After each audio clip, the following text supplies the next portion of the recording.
আমরা আজকে স্টার্ট করব basic concept of rotating machine. Synchronous machine পড়ার আগে আমরা কিছু রোটেটিং যে মেশিন রোটেট করে কিভাবে ভোল্টেজ ইনডিউসড হয়, সিনক্রোনাস আমরা ইন্ডাকশন মোটরে পড়েছি যে রোটেটিং একটা ফিল্ড তৈরি হয়, সেটা রোটরের কয়েলকে কাট করে ভোল্টেজ ইনডিউসড হয়, কীভাবে ঘোরে না লেন্থ ল ইউজ করেছি, সব কিছু করেছি। কিন্তু সিনক্রোনাস মেশিন পড়ার আগে জাস্ট একবার জিনিসগুলো রিক্যাপিচুলেট করবো না কি। সাপোজ এখানে আমি দেখতে পাচ্ছি একটা নর্থ সাউথ পোল এনেছি, ঠিক? তো আমরা জানি নর্থ থেকে সাউথে ফ্লাক্স ফ্লো করে, ফ্লাক্স লাইনগুলো এরকম ফ্লো করে। তো আমি এখানে দুটো কয়েল রেখেছি, এ ড্যাশ। এটা হচ্ছে কয়েলের এন্ট্রি এন্ড, এটা হচ্ছে ব্যাক এন্ড। তো সাপোজ আমি এই কয়েলটাকে ঘোরাচ্ছি, এই সার্কুলার ওয়েতে আমি ঘোরাচ্ছি, একটা সার্কুলার ওয়েতে ঘোরাচ্ছি। তো ফার্স্ট আমার প্রশ্ন, কয়েলটা এই পজিশনে আছে, এখন কি কয়েলটাকে কোনো ফ্লাক্স কাট করছে না? কেননা দেখতে পাচ্ছি আমি ফ্লাক্স লাইন আর কয়েলের মধ্যে অ্যাঙ্গেল কত, 90 ডিগ্রি। তাহলে এই সময় কয়েলের মধ্যে ফ্লাক্স কাটিং এফেক্ট জিরো। যদি ফ্লাক্স কাটিং এফেক্ট জিরো হয়, ভোল্টেজ জিরো। একটা কয়েলে ভোল্টেজ ইনডিউসড কি হয়, = বি এল ভি।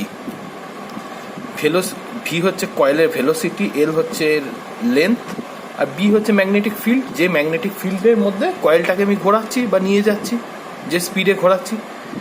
এবার সাপোজ কয়েলের পজিশনটা চেঞ্জ হয়ে এই জায়গায় এলো,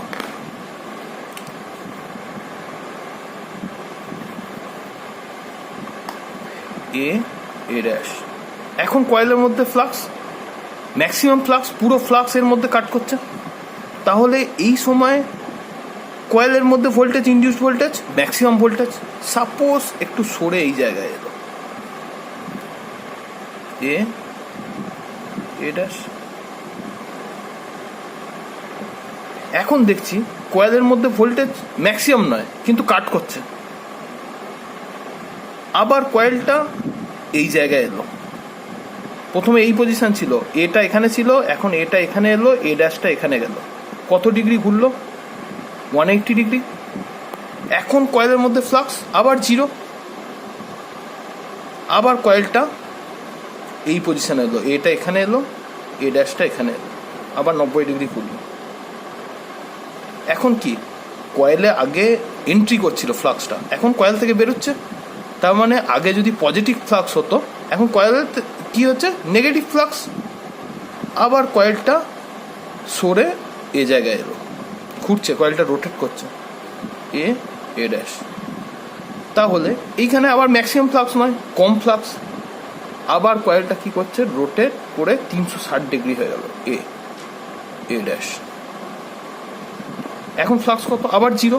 তার মানে আমি দেখতে পাচ্ছি যদি একটা সাইনোসয়েডালে আমি কয়েলটাকে ঘোরাই, প্রথমে কি ছিল, জিরো ছিল।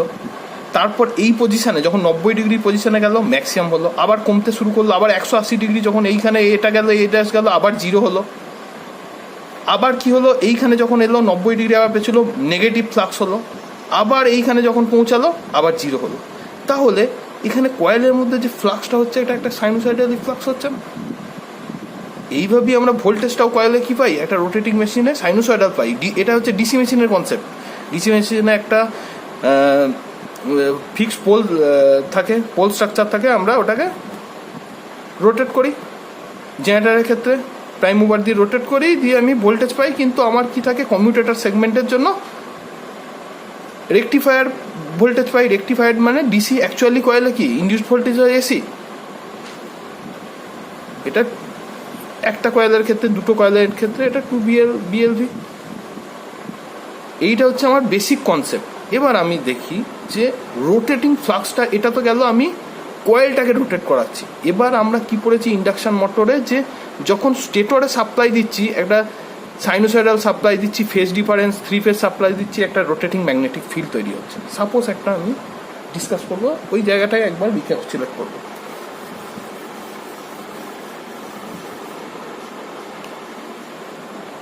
এর আগে আমরা ডিসকাস করলাম ডিসি মোটরের কনসেপ্টটাকেই ডিসকাস করলাম। এবার দেখি একটা এরকম একটা স্ট্রাকচার নিয়েছি। সাপোজ এটা এ ড্যাশ কয়েল, এটা হচ্ছে B B dash square. Suppose এটা একটা two phase motor, two phase machine একটা।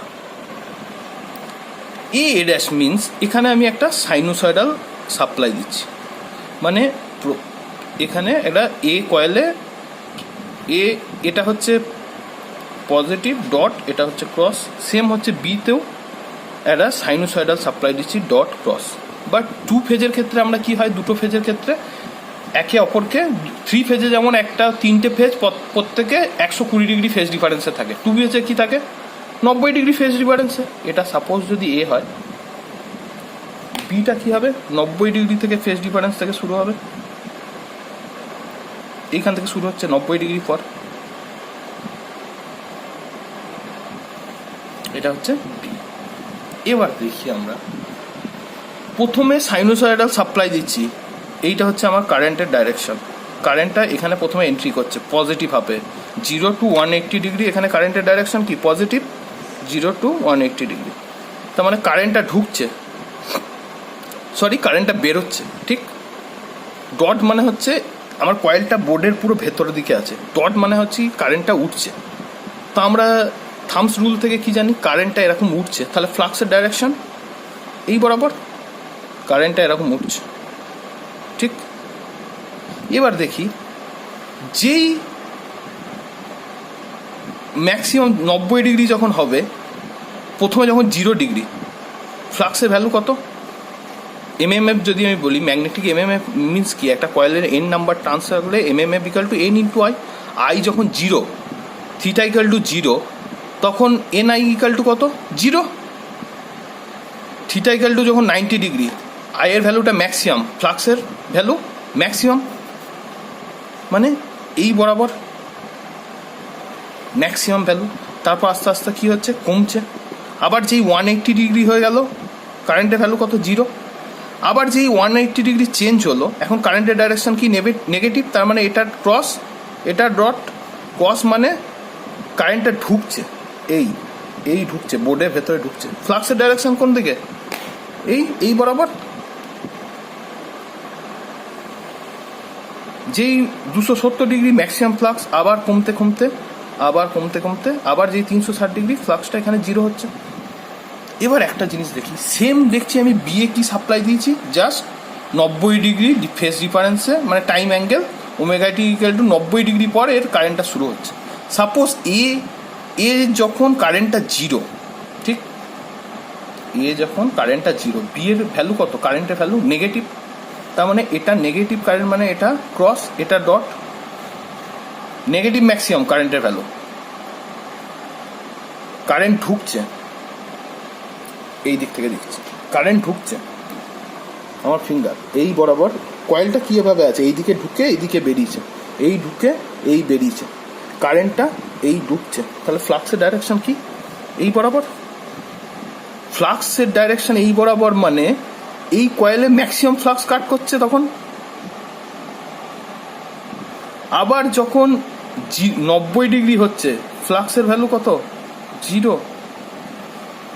এ যখন 90 ডিগ্রি, বি এর ভ্যালু যখন 90 ডিগ্রিতে বি এর ভ্যালু 0 হয়ে যাচ্ছে, কিন্তু এ ফেজে তখন আবার কি, এ ফেজে কারেন্টের ভ্যালু কত ম্যাক্সিমাম, তাহলে কারেন্টের ম্যাক্সিমাম এ ভ্যালু মানে পজিটিভ, তখন ফ্লাক্সের ডাইরেকশন কোন দিকে, এদিকে, তখন বি কে ম্যাক্সিমাম ফ্লাক্স কাট করছে। তার মানে কি পাচ্ছি, বি এ তখন ম্যাক্সিমাম ফ্লাক্স, এমএমএফটা ম্যাক্সিমাম, তাহলে ভোল্টেজ ইনডিউসটাও বি এ ম্যাক্সিমাম। তার মানে আমি কি দেখছি, আবার যখন আমি 90 থেকে 180 ডিগ্রি যাব, ছবিটা একটু অন্যরকম আঁকা হয়েছে, 180 ডিগ্রি কি এর ভ্যালু 0, বি এর ভ্যালু আবার পজিটিভ, তার মানে এটা কি, এটা ডট, এটা ক্রস। তার মানে কি, ডট মিনস হচ্ছে কারেন্টটা বেরোচ্ছে বোর্ড থেকে, ফ্লাক্সের ডাইরেকশন এই বরাবর এ ড্যাশে, তার মানে তখন এ ড্যাশে maximum voltage, positive voltage induced হচ্ছে, তার মানে এতে নেগেটিভ ভোল্টেজ ইনডিউসড হচ্ছে। তার মানে আমি দেখতে পাচ্ছি টাইমের সঙ্গে সঙ্গে যখন বাড়তে থাকছি, প্রথমে ফ্লাক্সের ডাইরেকশন 0 ডিগ্রিতে, ফ্লাক্সের ডাইরেকশন কোন দিকে ছিল, এই বরাবর ছিল ফ্লাক্সের ডাইরেকশন। যেই 90 ডিগ্রি 0 ডিগ্রিতে কারেন্ট এর ভ্যালু 0, তার মানে এ কোনো ফ্লাক্স নেই, বি এর ফ্লাক্সটা কি 0 ডিগ্রিতে নেগেটিভ ম্যাক্সিমাম, মানে ফ্লাক্সের ডাইরেকশন এই বরাবর ঢুকছে বোর্ডের ভেতরে, ফ্লাক্সের ডাইরেকশন এই বরাবর, এতে ম্যাক্সিমাম ফ্লাক্স তৈরি হচ্ছে। এতে ভোল্টেজ বিএলভি, আমরা একটা কয়েলের ভোল্টেজ জানি বিএলভি 2 তো এখানে ম্যাক্সিমাম ভোল্টেজ হচ্ছে, ফ্লাক্সটা এমএমএফটাও ম্যাক্সিমাম হচ্ছে। আবার যেই থিটা ইকাল টু টাইম, এটা টাইম অ্যাক্সিস ওমেগা টি, টাইমের সঙ্গে সঙ্গে যখন চেঞ্জ হচ্ছে, এটা তো টাইম ডিসপ্লেস আমি একটা সাপ্লাই দিয়েছি, সময়ের সঙ্গে সঙ্গে যখন চেঞ্জ হচ্ছে, যেই 90 ডিগ্রি হলো কি হলো, তখন এর ভ্যালু আবার ম্যাক্সিমাম, ফ্লাক্সের বি তখন আবার কি হচ্ছে 0 হচ্ছে। তাহলে বিয়েতে যদি কারেন্টই 0 হয়ে যায়, ফ্লাক্সও 0, এতে ম্যাক্সিমাম মানে কারেন্টটা বেরোচ্ছে, তার মানে ফ্লাক্সের ডাইরেকশন এই দিকে। আবার যেই 180 ডিগ্রি হয়ে যাচ্ছি, তখন কি হচ্ছে বি এ 0, বি পজিটিভ মানে এখানে হচ্ছে ডট মিনস বেরোচ্ছে, তার মানে এ ড্যাশের দিকে। তাহলে দেখছি আমি সময়ের সঙ্গে সঙ্গে যদি দেখি, ফ্লাক্সটা প্রথমে কী ছিল, এখানে ছিল, তারপর এখানে ছিল, তারপর এখানে ছিল, তার মানে সময়ের সঙ্গে সঙ্গে আমি যদি দেখি, আবার যদি 270 180 ডিগ্রির পর কি আবার যদি 270 দিই, আবার দেখবো এইদিকে ফ্লাক্স চলে গিয়েছে, 360 নিই, ফ্লাক্সটা এইদিকে চলে গিয়েছে।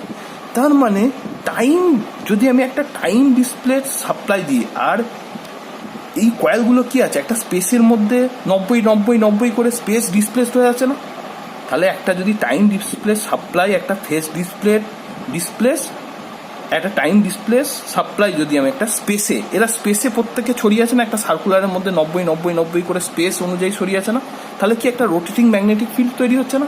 প্রথমে এখানে ছিল 90 ডিগ্রি, পর এখানে এলো, আবার 180 পর এখানে, 270 পর এখানে, 360 পর এখানে, তার মানে একটা রোটেটিং ম্যাগনেটিক ফিল্ড হচ্ছে। কখনই তাহলে আমরা কি বলতে হবে, যখন একটা স্পেস ডিসপ্লেসড কয়েলের মধ্যে টাইম ডিসপ্লেসড সাপ্লাই দেবো, কারেন্ট সাপ্লাই দেবো, তখন একটা রোটেটিং ম্যাগনেটিক ফিল্ড তৈরি হচ্ছে।